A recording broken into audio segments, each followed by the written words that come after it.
I'm Harper, 29 years old. I've been so caught up in work that I've been single for over 10 years now. My mother started asking, "Haven't you found a good man yet?" I don't want to be single.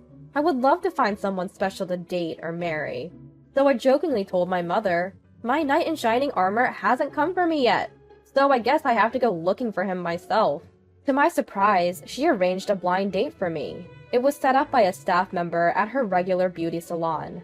I was hesitant, but she said, "It's supposed to be casual." Apparently, it's not a formal blind date. A woman who goes to the same beauty salon as my mom was complaining about her son not getting married, and the thoughtful hairstylist introduced her to my mom. "Well, you don't have to get married, just meet him for now, but I hope he's a good person." I don't know what he looks like or what he does, since there's no profile of each other. All I know is what my mom heard from the hairstylist. Apparently, he's a salesperson. You know, the luxury car dealership near the bypass? He's a salesman there. I might go take a look, my mother said, clearly excited. I'm looking forward to this new encounter too. But unlike personal dating, blind dates involve considering each other's families and circumstances, since marriage is on the mind. That could put us at a disadvantage, or even lead us being avoided. Mom, do they know about our situation? Some people might object because I'm from a single-parent home and I dropped out of high school. When I was in high school, my father, who ran a business, took his own life due to debt. The recession hit us hard, and he just wore out.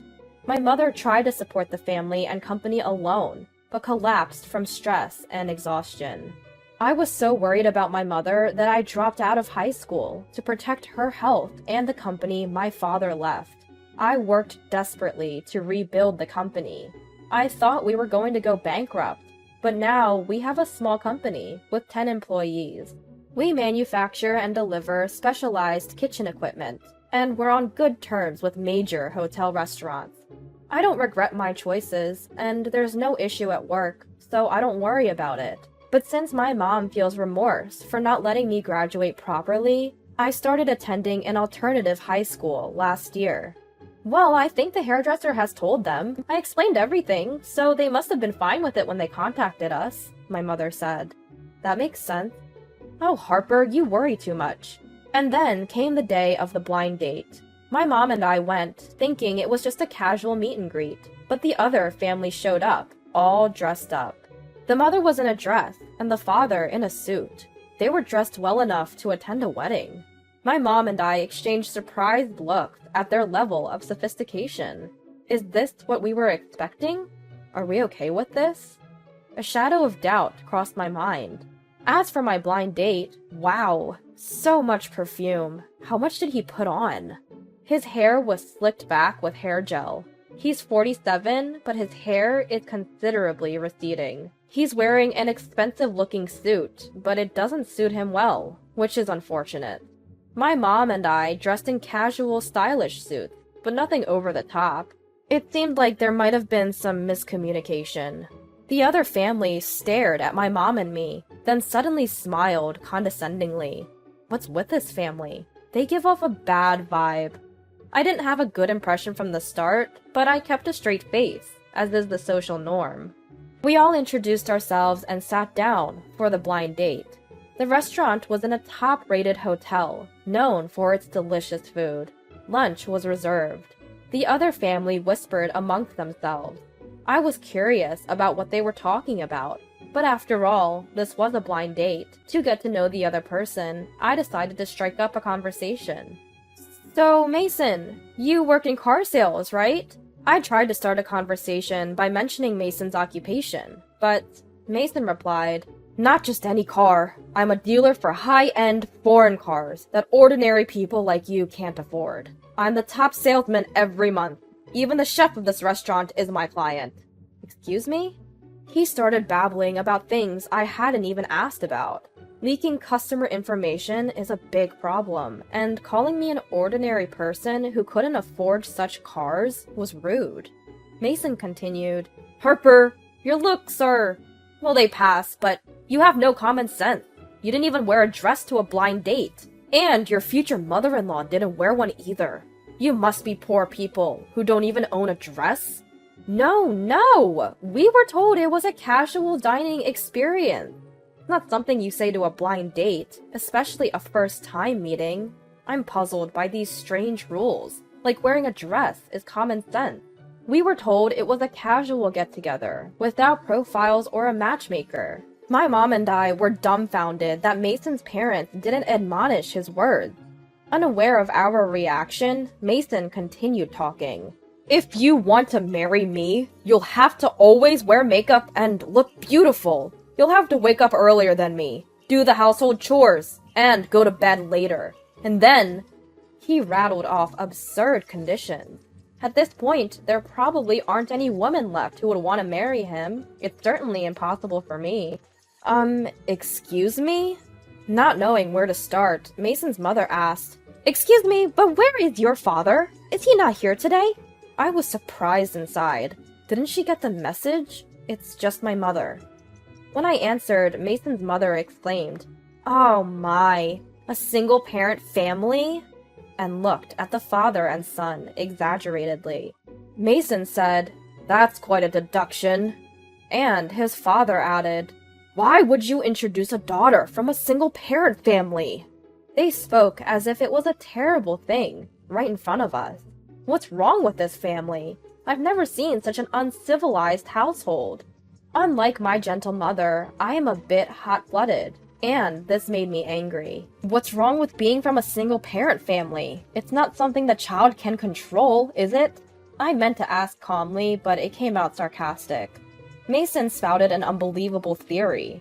Single parent means divorced. People who divorce couldn't see their partner's true nature. They lack judgment. There's no way a child born from such a foolish parent would be decent. There are other reasons for single parenting, like illness or accidents, and even if it's divorce, what's wrong with that? My mother quietly said, It's not this child's fault. She's from a single-parent family. I could see she was holding back her anger. Mason's tactless father asked, So Harper, what's your highest level of education? You probably didn't receive a decent education in a single-parent home, right? Did you finish high school? Mason's mother boasted, Our son graduated from a private university, naming one I'd never heard of. So where did you go, Harper?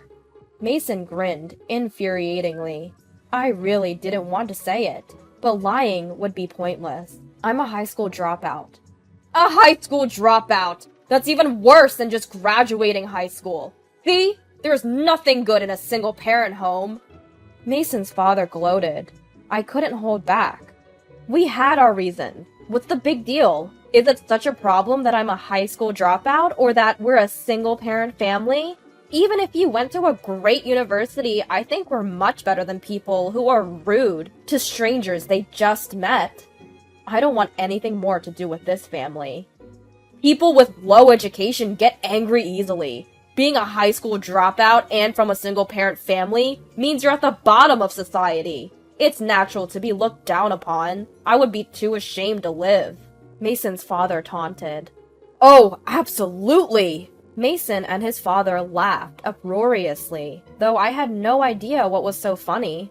My mother and I have never lived shamefully. When Mason's father stopped laughing, he said, Really? We came here for an arranged marriage, and a single-parent family with a high school dropout won't do. Go home. You're wasting our time. I never want to see you two again. He waved us away, as if shooing stray dogs. Did he really have to go that far? I've never been ashamed of my choices, but to be looked down upon so directly? Maybe that's why it never happened before. Mason, being Mason, said, Harper sure has a pretty face, but to be my wife, she needs to be strictly trained by my mom. Being a high school dropout with only one parent, she's probably lacking common sense. No way. Impossible. A shiver ran down my spine, and I forgot my manners and yelled, Who would marry you? At that moment, my mother quietly placed the bag she had set aside on her lap and took out a business card from her wallet. She called someone on her smartphone. Hello, this is Smith. I'm canceling the car I reserved last week. My daughter is on a blind date with your sales rep right now. but his father just said he never wants to see us again. We talked for over 2 hours last time, but he doesn't seem to remember my face. The catchphrase on your business card says, "Heartful service is our motto." But it seems that looking down and insulting others is his idea of heartful. Please work on employee training as well. I'll never buy from you again, but I hope no one else has a bad experience. My mother slammed the phone down. Mason, his parents, and I were all shocked at my mother's fierce stance. When I asked, "What's going on?" my mother explained, "I wanted to know what kind of person Mason is. So I went to buy a car last week. I thought it would be a nice wedding gift if you two got married. Mason, you were the one who handled the sale, but you don't seem to remember. You're the lowest ranked salesperson, and you begged for help and added special options to the deal." My mother had gone with a male coworker who knew about cars. Mason spoke only to the male employee, and his attitude was pretty bad at the time. He ignored my mother so blatantly that the male employee got angry and wanted to leave without buying. Then Mason cried, "I've been told I'll be fired if I anger another customer!" and apologized almost to the point of bowing down. When my mother and the male employee reluctantly returned to the negotiation, Mason tearfully refused to discount the price and added special options, making the final price more than double. The male employee kept whispering, "This is way too expensive. It's definitely better to buy from another store." And my mother reserved the car, but went home. "I thought I'd buy it as a celebration if you married, in case you liked Mason. It would be troublesome if the groom became unemployed. But since we're never meeting again, we can't buy the car. I have to cancel." My mother explained calmly. Mason's mother explained the situation calmly, and Mason finally remembered. "Oh, that time!" he said, turning pale. Mason's parents were also tense at the unbelievable situation. Mason blurted out, "That's a lie! There's no way a single-parent high school dropout family could buy a luxury car. You never intended to pay." My mother calmly replied, "I really intended to buy it, so I said nothing." But Mason screamed, "It's a lie! It's a lie!" Mason's father said, "Nonsense! There's no way our son is performing poorly." Mason's mother also yelled, "Our Mason is excellent, you lying mother and daughter." I was taken aback and said, "Please stop. Can't you be quiet? Aren't you embarrassed?" Trying not to disturb the other guests, I attempted to quiet down the Mason family. Just then, the chef of this restaurant arrived. "Mr. Smith is not like that. I've been listening to you talk down to people and shouting since a while ago. Who do you think you are?" he said. "Actually, the chef is a valued customer of our company. We've been selling machines for creating trendy smoked dishes for several years now. Our machines are unparalleled, with the ability to adjust the amount of smoke and smoking time in a compact space. They're selling like hotcakes. We're a company known to chefs all over the world."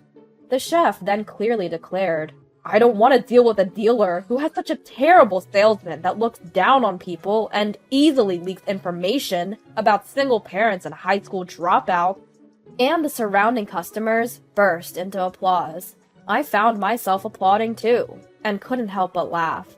Not just my mother, but the chef and the other guests were on my side. It felt empowering to know that I had so many allies. I decided to speak my mind to Mason. "Mr. Mason, even though I am a single parent and a high school dropout, I haven't lived my life in shame. I can't imagine marrying someone who looks down on others at first sight. So there must be no connection between us this time. Goodbye, forever." Once again, my words were met with warm applause from those around me. Mason couldn't reply directly to me. Instead, he whined to his mother, "I'll get yelled at by the boss. I'll become jobless. Mom, please say something." I heard him crying to his mother. It was disgusting, and he deserved it. Mason had been warned that he was on the brink of being fired, and with that personality, it seemed likely he'd have many troubles. His parents looked as though they had been humiliated, their faces twisted in disgust. Served them right. To add insult to injury, the chef told them, "You don't need to come to our restaurant again. Please leave." And the Mason family left without a word, looking dejected. As an apology for the disturbance, the chef served coffee to all the customers in the restaurant and treated us to a special dessert. Though it was an unbelievable blind date, it turned out to be a day when I was touched by the kindness of others.